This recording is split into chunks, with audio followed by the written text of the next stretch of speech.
Hey guys, what's up? In this tutorial we're going to show you how you can rotate your page or canvas in your Inkscape document, not objects but the canvas itself. So let us get started.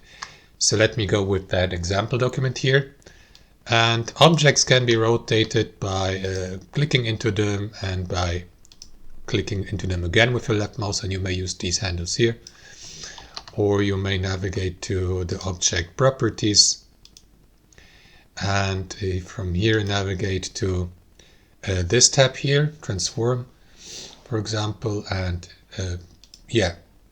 change for example the object's width and height, click into rotate and rotate it here.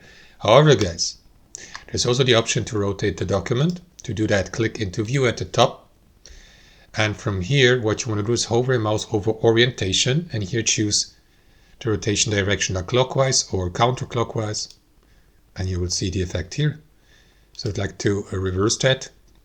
Click into view, hover mouse over orientation and select rotate clockwise, counterclockwise, sorry. You may also reset the rotation here or lock it. That's how it works. Thanks for watching and have a wonderful day.